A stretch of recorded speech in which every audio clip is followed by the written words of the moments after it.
भी की कार्रवाई महाराष्ट्र को बदनाम करना, महाराष्ट्र की सरकार को बदनाम करना और बॉलीवुड के जरिए मुंबई और फिल्म इंडस्ट्री को पूरी तरह से बदनाम करने का एक षड्यंत्र है।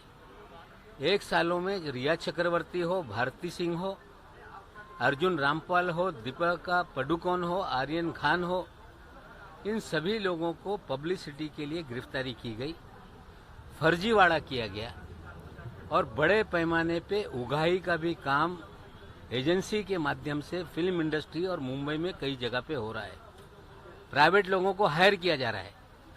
फ्रॉड प्राइवेट डिटेक्टिव लोगों में डर पैदा कर रहे हैं।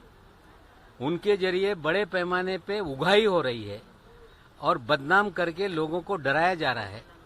कल हमने बहुत सारी चीजों का खुलासा किया।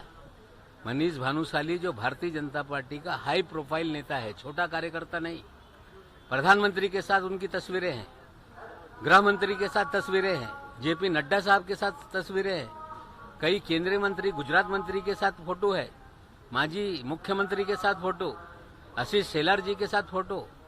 इनके जरिए पूरा लोगों को फंसाया जा रहा है और एक उगाही का बड़ा रैकेट इस मुंबई शहर में जो एनसीपी का पूरा नेटवर्क है वो कर रहा है। आने वाले दिनों में उगाही का भी नेक्सस हम एक्सपोज करेंगे।